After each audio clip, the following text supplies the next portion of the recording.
Bismillahirrahmanirrahim. Assalamualaikum warahmatullahi wabarakatuh. Alhamdulillah wassalatu wassalamu ala Rasulillah wa ala alihi wa sahbihi wa mawalah. Ayyuhal ikhwatul kiram rahimakumullah. Puji syukur kita panjatkan kehadirat Allah Subhanahu wa taala. Salawat dan salam selalu kita sampaikan kepada Nabi kita Muhammad sallallahu alaihi wasallam, terutama pada hari Jumat ini kita banyak-banyak bersalawat kepada tuntunan kita, yaitu Rasulullah sallallahu alaihi wasallam. Kita sekarang masuk hadis ke-7 dari kitab Sahih Al-Bukhari. Berkata Al-Imam Al-Bukhari, haddatsana Abul Yaman, telah menceritakan kepada Abul Yaman Ibn Nafi'. Beliau berkata, telah menceritakan kepadaku Syu'aib dari Zuhri. Beliau berkata, telah mengkhabarkan kepadaku Ubaidullah bin Ubaidillah ibn Utbah bin Mas'ud, bahwasanya Abdullah bin Abbas mengkhabarkan beliau bahwa Abu Sufyan bin Harb menceritakan kepada beliau bahwasanya Heraklius mengutus kepadanya pada suatu kabilah atau pada suatu kelompok dari utusan Quraisy. Mereka pada saat itu, Abu Sufyan dan pada saat beliau masih kafir, adalah saudagar, pedagang kaya. Yang saat itu Rasulullah SAW sedang berdamai dengan Abu Sufyan. Dan Abu Sufyan saat itu pemimpin kafir Quraisy. Kemudian Abu Sufyan mendatangi Heraklius. Heraklius itu gelar raja di Romawi. Kalau Romawi sekarang ya Amerika dan Eropa. Dulu julukan rajanya Heraklius. Kalau kita presiden. Presidennya namanya Pak siapa? Kalau di Romawi gelarnya Heraklius. Kaisar Heraklius atau namanya Heraklius, gelarnya kaisar. Fada'ahum fi majlisihi. Kemudian Heraklius, kaisar Heraklius memanggil mereka, Abu Sufyan dan beberapa orang utusan dari kafir Quraisy yang saat itu sedang berdagang, diundang untuk ke istana Romawi. Dan di sekeliling dari Heraklius ini ada pembesar-pembesar Romawi. Kemudian Heraklius ini memanggil mereka dan menggunakan jasa penerjemah. Karena orang Romawi bahasanya bukan bahasa Arab, sedangkan Abu Sufyan adalah bahasa Arab. Faqala, Heraklius berkata, ayyukum aqrabu nasaban bi hadzal rajul alladhi yaz'umu annahu nabi. Siapa di antara kalian yang paling dekat hubungan kerabatnya dengan laki-laki yang mengaku dirinya nabi, yaitu Nabi Muhammad sallallahu alaihi wasallam. Abu Sufyan berkata, saya ana aqrabuhum nasaba. Aku yang paling dekat hubungannya dengan laki-laki yang mengaku nabi ini. Kemudian Heraklius berkata, dekatkan kepadaku. Kemudian mereka mendekatkan Abu Sufyan di depan Heraklius. Setelah itu berkata kepada penerjemahnya.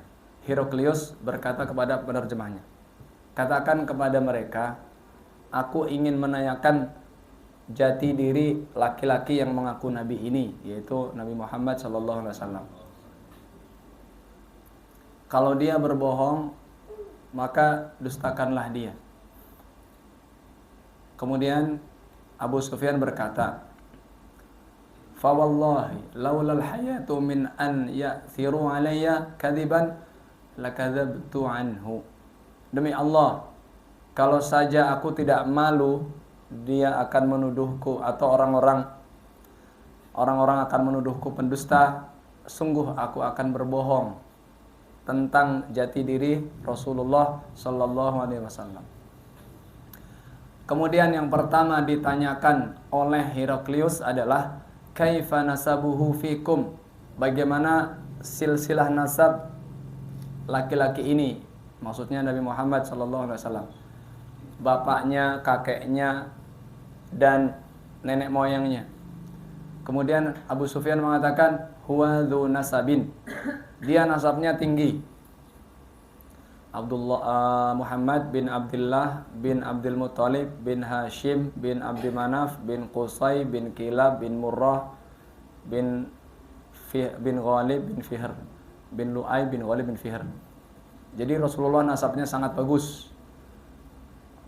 Kemudian Heraklius berkata, "Fahal qala hadzal qawla minkum ahadun qad qablahu?" Apakah pertanyaan kedua Heraklius bertanya, apakah sebelum orang ini sudah ada orang lain yang mengaku dirinya nabi? Abu Sufyan berkata, "La, tidak." Pertanyaan ketiga, "Fahal min abaihi min malik?" Apakah dari bapak atau nenek moyang laki-laki ini, maksudnya Nabi Muhammad, ada yang pernah menjadi raja? Abu Sufyan berkata, tidak. Pertanyaan keempat, fa asyrafun nas yattabi'unahu am du'afa'uhum? Apakah yang mengikuti laki-laki ini orang-orang mulia atau orang-orang lemah? Abu Sufyan berkata, orang-orang lemah yang ikut sama Nabi ini. Pertanyaan kelima, ayaziduna am yanqusun? Apakah pengikutnya bertambah atau berkurang? Abu Sufyan berkata, bal yazidun, tapi terus bertambah. Pertanyaan keenam, fahal yartaddu ahadun minhum sakhtatan lidinihi ba'da an yadkhula fih? Apakah ada pengikutnya yang murtad setelah masuk Islam? Abu Sufyan berkata, tidak, mereka tidak pernah murtad. Pertanyaan ketujuh, fahal kuntum tattahimunahu bil kadzib qabla an yaqula ma qala? Apakah kalian pernah menemukan kedustaan atau pernah mendengar kebohongan dari laki-laki ini? Abu Sufyan berkata, tidak. Pertanyaan ke-8, fahal yaghdir? Apakah pernah laki-laki ini berkhianat? Abu Sufyan berkata, tidak. Fakultu, la, tidak. Dan kami selama bergaul dengan laki-laki ini, maksudnya Nabi Muhammad, tidak pernah mengetahui dia itu berbohong atau berkhianat. Walam tumkinni kalimatun udkhila fiha syai'an ghairu hadhil kalimah. Aku tidak mungkin menambah-nambahi selain apa yang aku tahu. Pertanyaan ke-9, fahal qataltumuhu? Apakah kalian memerangi dia? Abu Sufyan berkata, iya, na'am. Pertanyaan ke-10, fa kaifa kana qitalukum iyyahu? Bagaimana peperangan kalian dengannya? Abu Sufyan mengatakan, al-harbu bainana wa bainahu sijal. Peperangan kadang kami menang, kadang kami kalah. Yanalu minna wa nanalu minhu. Kami kadang bisa mengalahkan mereka, mereka kadang bisa mengalahkan kami. Pertanyaan ke-11, madza ya'murukum? Apa yang diperintahkan oleh orang ini? Abu Sufyan berkata, u'budullaha wahdahu wa la tusyriku bihi syai'a. Hanya menyembah Allah Subhanahu wa taala dan tidak menyekutukannya. Ini Abu Sufyan jujur. Abu Sufyan tahu ajaran Islam hanya menyembah Allah saja dan tidak menyekutukannya dengan sesuatu yang lain, serta meninggalkan penyembahan terhadap berhala. Kemudian menyuruh kami untuk sholat, untuk jujur, untuk menjaga kehormatan, dan menjaga silaturahim. Pertanyaannya ada berapa tadi? 11 ya. Kemudian Heraklius, nama dari raja ini, kaisar ini, berkata kepada penerjemah, katakanlah kepada dia, kenapa aku menanyakan yang pertama nasab? Demikianlah, seorang rasul itu diutus dari nasab terbaik. Yang kedua, dan aku menanyakan pertanyaan tentang Apakah dia pernah berbohong? Apakah sebelumnya ada orang tuanya atau nenek moyangnya yang nabi, yang raja?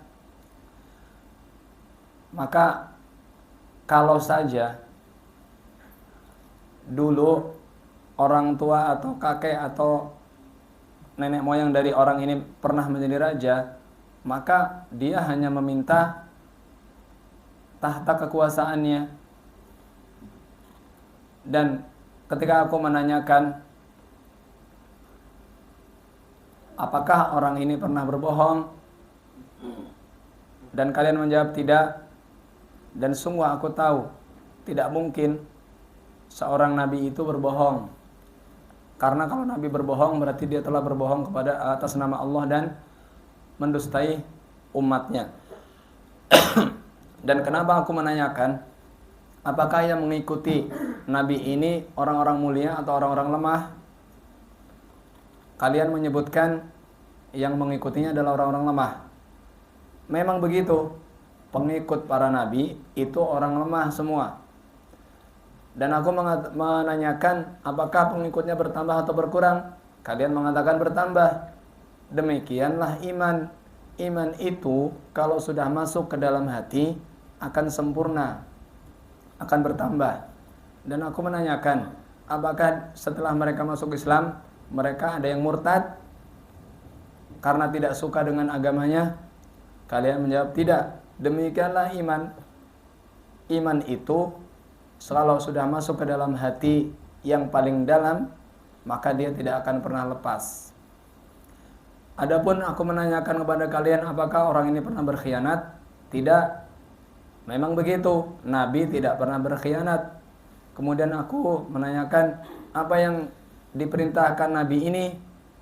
Kalian mengatakan Nabi ini mengatakan agar menyembah Allah saja dan jangan menyekutukannya, dan melarang kalian dari menyembah patung, menyuruh kalian untuk sholat, jujur, menjaga kehormatan. Sungguh jika yang kalian ucapkan benar, fasayamliku mawdi'a qadamai hatain. Sungguh kalau ucapan kalian benar, maka perkara orang ini, artinya agama Islam ini, akan sampai kedua telapak kakiku. Artinya akan menguasai Romawi. Wa qad kuntu a'lamu annahu kharijun lam akun adhunnu annahu minkum.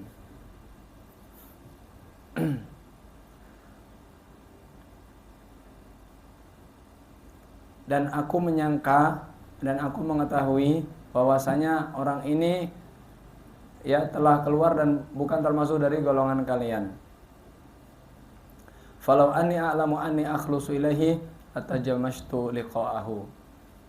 Kalau aku tahu urusan orang ini, sungguh aku akan berjalan menemuinya. Walau kuntu indahu laghasaltu an qadamaihi. Kalau aku berada di dekat Nabi ini, kata Heraklius, ini penting sekali. Ini yang menyebabkan kerajaan Romawi sekarang masih ada di Romawi sana.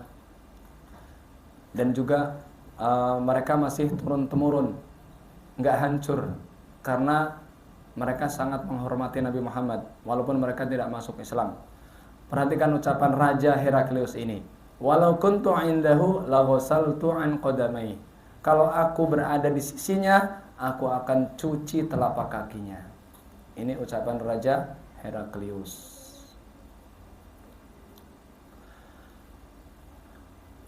Kemudian Heraklius meminta untuk dihadapkan surat. Rasulullah mengirim surat yang dibawa oleh Dihyah Al-Kalbi. Nah, dulu ada namanya sahabat Dihyah, sahabat tertampan. Ila azimin Busra. Kemudian oleh Dihyah Al-Kalbi ini diberikan kepada Heraklius. Kemudian Heraklius membaca, dan di isi surat itu Bismillahirrahmanirrahim. Min Muhammad Abdillah Rasul wa Rasulih ila Heraklius azimir Rum ila Herakla adimir rum. Dari Muhammad sallallahu alaihi wasallam, hamba Allah dan utusannya, kepada Heraklius, pembesar Romawi.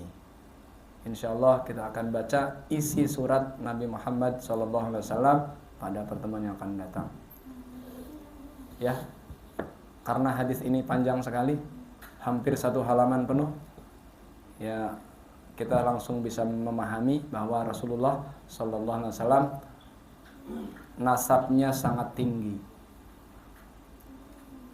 Muhammad bin Abdullah bin Abdul Muttalib bin Hashim bin Abdi Manaf bin Qusay bin Kilab bin Murrah bin Ka'ab bin Ghalib bin Lu'ay bin Ghalib bin Fihr sampai kepada Nabi Ismail alaihissalam. Yang kedua, Rasulullah sallallahu alaihi wasallam bukan anak raja. Ketiga, Rasulullah sallallahu alaihi wasallam tidak pernah berbohong. Keempat, pengikut para nabi orang-orang lemah, orang-orang miskin, kebanyakan, bukan semua, kebanyakan.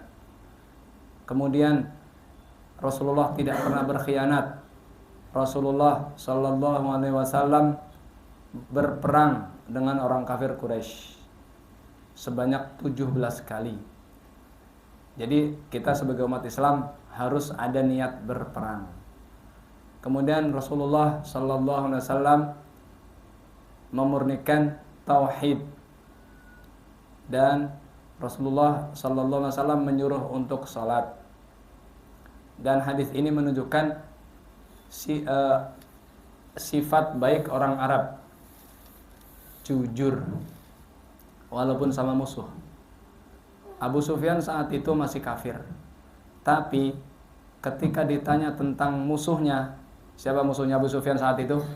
Rasulullah sallallahu alaihi wasallam. Tapi Abu Sufyan tidak bohong. Kita sebagai seorang muslim tidak boleh bohong. Walaupun sedang menceritakan musuh. Oh, si itu saya tahu orang itu sebenarnya baik, atau orang itu begini-begini. Jangan malah kita ketika bermusuhan sama orang, ya naudzubillah, mudah-mudahan kita tidak bermusuhan sama orang, kita menuduh orang itu begini-begini, berarti kita bohong. Abu Sufyan, salah satu ciri orang Arab, keistimewaan orang Arab, tidak mau bohong. Tidak mau bohong mereka. Aib bagi mereka bohong, ya. Kemudian hadis ini menceritakan bahwa Islam akan menguasai Romawi, dan sekarang sudah terbukti Islam sudah masuk ke seluruh negara, dan nanti Islam akan menghancurkan benteng Konstantinopel yang ada di Romawi. Ya, yang kalau sekarang Vatikan ya, Vatikan, atau di Italia ya, atau di negara-negara yang lain. Walaupun ada yang mengatakan benteng Konstantinopel sudah direbut, yaitu di Turki oleh Muhammad Al-Fatih. Tapi ada pendapat lain, nanti benteng itu yang ada di Vatikan atau yang ada di negara Eropa dan Amerika akan hancur dengan kalimat Allahu Akbar. Dan ini menunjukkan bahwa orang-orang Nasrani itu tahu Nabi Muhammad SAW. Heraklius itu agamanya Nasrani, dan dia sebenarnya ingin masuk Islam, cuman dia lebih cinta dengan kekuasaannya. Akhirnya dia tidak mau masuk Islam. Ya, demikian. Semoga bermanfaat. Subhanakallahumma bihamdika asyhadu an la ilaha illa anta astaghfiruka wa atubu ilaik. Assalamualaikum warahmatullahi wabarakatuh.